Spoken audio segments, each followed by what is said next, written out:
College admission 2026 centralised college admission পোর্টালে upgrade রাউন্ডের second merit list publish হয়ে গেল। তোমরা দেখে নিতে পেরেছো তোমাদের নতুন কোনো কলেজের ভর্তির সুযোগ দেওয়া হয়েছে কিনা। এখন এই সেকেন্ড মেরিট লিস্ট পাবলিশ হওয়ার পর ছাত্রছাত্রীদের মধ্যে অনেক জিজ্ঞাসা রয়েছে। নাম্বার 1, সেকেন্ড মেরিট লিস্ট আসার পর যে নতুন কলেজে ভর্তির সুযোগ পেয়েছে ছাত্র বা ছাত্রী, সেখানে কি বাধ্যতামূলক ভর্তি হতে হবে, নাকি পূর্ববর্তী কলেজে থাকতে পারবে যেখানে সে অলরেডি পেমেন্ট করে অ্যাডমিশন নিয়েছিল। এবার নাম্বার 2 যে প্রশ্নটি রয়েছে, পেমেন্টের অ্যাডজাস্টের যে বিষয়টি সেটা কি রয়েছে, অর্থাৎ নতুন কলেজে ভর্তি হওয়ার সময় যে পেমেন্ট অ্যাডজাস্ট হবে সেটা কিভাবে হবে। এরপর নাম্বার 3 যে প্রশ্ন রয়েছে, তোমরা যারা আপগ্রেড রাউন্ডের জন্য অপেক্ষা করছিলে, তোমাদের ফার্স্ট মেরিট লিস্টে যে কলেজে চান্স পেয়েছিলে সেটা খুব বেশি পছন্দের ছিল না, তোমরা আপগ্রেডেশন করতে চেয়েছিলে, কিন্তু এই আপগ্রেড রাউন্ডের মেরিট লিস্টে দেখা যাচ্ছে তুমি নতুন কোনো কলেজে ভর্তির সুযোগ পাওনি, তোমরা সেই পূর্ববর্তী কলেজে ভর্তি হয়ে রয়েছো। এখন কি পরিস্থিতি, তোমরা কি করবে? তোমরা অ্যাডমিশন ক্যান্সেল করবে, তোমরা কি মপ আপ রাউন্ডের জন্য অপেক্ষা করবে? বিষয়টা বুঝিয়ে বলবো। পাশাপাশি ডকুমেন্টস ভেরিফিকেশান নিয়ে কি তথ্য রয়েছে, কবে তোমাদের ডকুমেন্টস ভেরিফিকেশান হবে তোমাদের কলেজে, পুরো বিষয়টা জানাচ্ছি আজকের এই ভিডিওতে। কাজে ভিডিওটি বিনা স্কিপ করে মনোযোগ সহকারে শেষ পর্যন্ত দেখো। সো ফার্স্ট অফ অল আসি আপগ্রেড রাউন্ডে তোমরা যারা তোমাদের পছন্দের কলেজে অর্থাৎ তোমাদের যে ড্রিম কলেজ পেয়েছো, তোমাদের প্রত্যেককে জানাই কংগ্রাচুলেশন, তোমরা এখন ভর্তি হয়ে যাও ড্রিম কলেজে। কিন্তু যারা পছন্দের কলেজ পায়নি তারা পূর্ববর্তী কলেজে থাকতে চাইছে, সেক্ষেত্রে কি থাকতে পারবে? এর উত্তরটা হলো হ্যাঁ। তুমি পূর্ববর্তী কলেজ অর্থাৎ ফার্স্ট মেরিট লিস্ট পাবলিশ হওয়ার পর যে কলেজে তুমি পেমেন্ট করে অ্যাডমিশন নিয়েছিলে সেখানে তুমি থাকতে পারবে। আর তুমি যদি চাও যে নতুন কলেজটিতে অ্যাডমিশনের সুযোগ পেয়েছো বর্তমানে সেখানে ভর্তি হতে, সেখানেও তুমি ভর্তি হতে পারো। যদি সেখানে ভর্তি হতে চাও তাহলে এখনই পেমেন্ট করে অ্যাডমিশন নিয়ে নাও। আজ 20 তারিখ, আগামী 23 তারিখের মধ্যে তোমাকে পেমেন্ট করে অ্যাডমিশন নিয়ে নিতে হবে এই আপগ্রেড রাউন্ডে যারা নতুন কলেজ পেয়েছে বা তাদের পছন্দের কলেজ পেয়েছে। যদি সেখানে ভর্তি হতে চাও আগামী 2 দিনের মধ্যে তোমাদেরকে ভর্তি হয়ে যেতে হবে। 23 তারিখে অর্থাৎ 23শে জুনের আগে তোমাদেরকে কিন্তু পেমেন্ট করে অ্যাডমিশন নিয়ে নিতে হবে।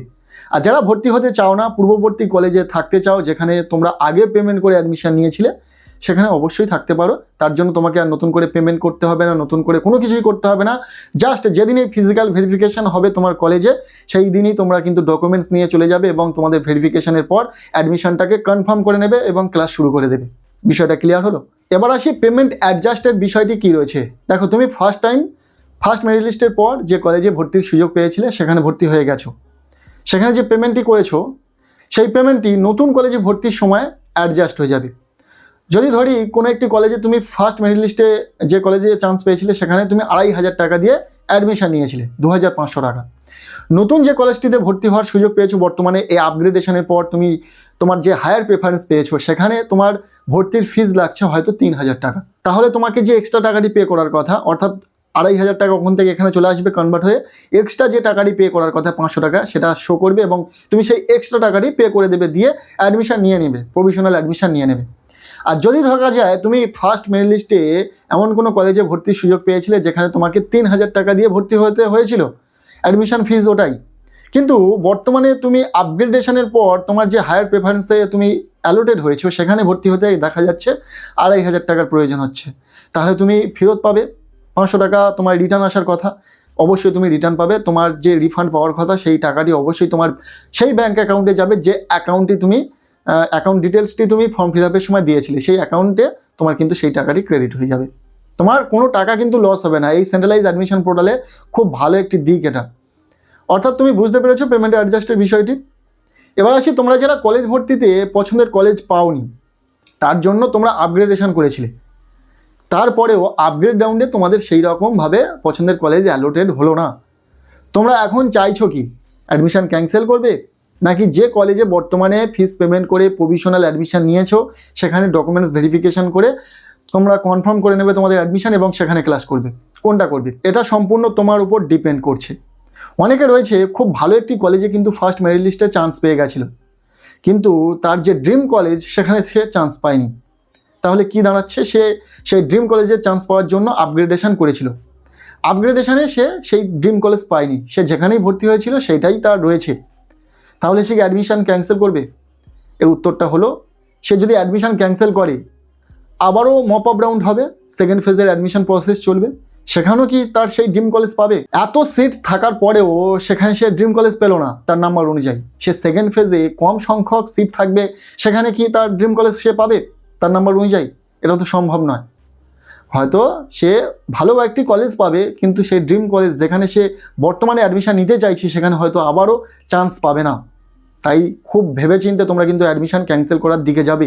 তোমরা যারা অ্যাডমিশান পুরোপুরি ক্যান্সেল করতে চাইছো, মপ আপ রাউন্ডে তোমাদের অ্যাডমিশানের সুযোগ খুঁজছো, দেখুন মপ আপ রাউন্ডে কিন্তু প্রচুর সিট কম থাকবে, সিট সংখ্যা একদম থাকবে না বললেই চলে। যে সমস্ত সিটির মধ্যে কলেজ রয়েছে যেগুলোর পপুলারিটি খুব বেশি, সেখানে সিট সংখ্যা থাকবে না বললেই চলে। নামমাত্র কিছু সিট পড়ে থাকবে এবং তার জন্য কম্পিটিশান খুব হাই হয়ে যাবে। তাই তোমাদেরকে খুব ভালো করে এই বিষয়টা ক্লিয়ার করে নিতে হবে যে তুমি অ্যাডমিশান ক্যান্সেল করবে কি করবে না। এটা সম্পূর্ণ ডিপেন্ড করছে তোমার উপর। আশা করছি বিষয়টা বোঝাতে পেরেছি। ফার্স্ট রাউন্ডে এত সংখ্যক পুরো ফাঁকা সিট থাকার পরেও তুমি তোমার নাম্বার অনুযায়ী তোমার ড্রিম কলেজ পেলে না, সেখানে তোমার নাম্বার অনুযায়ী সিট অ্যালোটেড হলো না।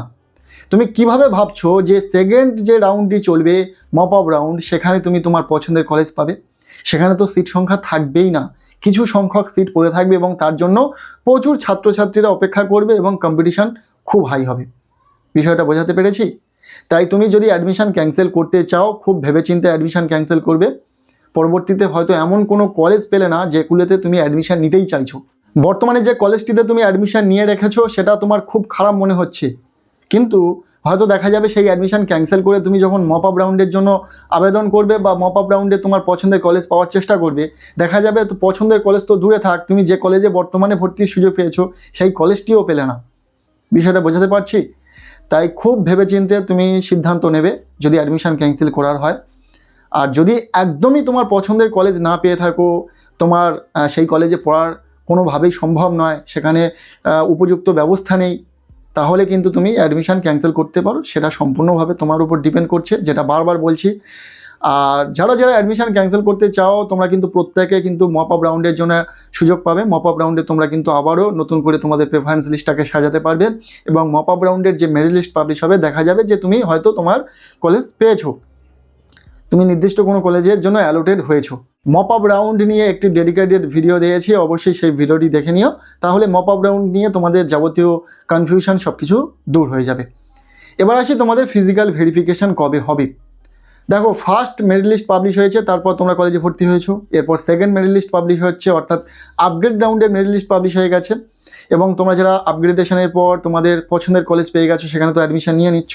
23 তারিখ পর্যন্ত, জুন মাসের 23 তারিখ অবধি লাস্ট ডেট দেওয়া রয়েছে। মেরিট লিস্ট পাওয়ার পর তোমাদের ভর্তির সময় দেওয়া হয়েছে। এরপর তোমাদের ফিজিক্যাল ভেরিফিকেশান হবে 27 জুন থেকে 4 জুলাই পর্যন্ত। এই যে 8 দিন ধরে তোমাদের ফিজিক্যাল ভেরিফিকেশান হবে, এটা যদি ভেবে থাকো সেটা সম্পূর্ণ ভুল তোমার ধারণা। কারণ কোনো একটি কলেজে 8 দিন বা 7 দিন ধরে ফিজিক্যাল ভেরিফিকেশান হয় না, নির্দিষ্টভাবে 2 বা 3টে দিন ভেরিফিকেশান হয়।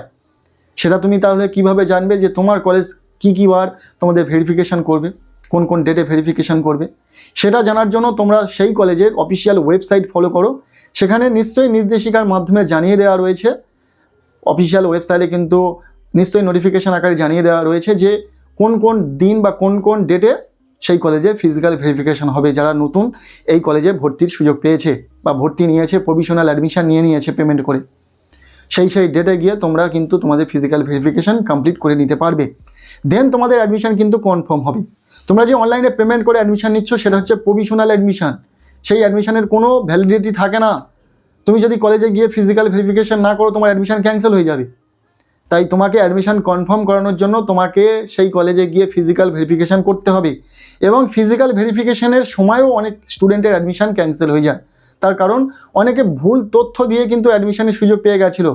তো সেক্ষেত্রে ফিজিক্যাল ভেরিফিকেশানের সময় হয়তো দেখা যাবে তার নাম্বার পার্সেন্টেজ ঠিকঠাক না ম্যাচ করলে সেখান থেকে কিন্তু অ্যাডমিশান ক্যান্সেল করে দেওয়া হবে। বিষয়টা বোঝাতে পেরেছি? তাই ফিজিক্যাল ভেরিফিকেশানের পর তোমার অ্যাডমিশান কনফার্ম হবে এবং তারপর তোমাদের ক্লাস শুরু হয়ে যাবে এবং তোমরা ক্লাস করতে পারবে। সো আশা করছি কলেজ অ্যাডমিশন সংক্রান্ত তোমাদের পুরো ডিটেলস শেয়ার করতে পারলাম। কেমন লাগলো আজকের এই ভিডিওটি অবশ্যই কমেন্ট সেকশানে জানিও। ভিডিওটি ভালো লেগে থাকলে লাইক করে দাও। আমাদের এই চ্যানেলে নতুন হলে চ্যানেলটিকে সাবস্ক্রাইব করে রাখো, আর পারলে ভিডিওটি বন্ধুদের সাথে প্রচুর শেয়ার করে দাও।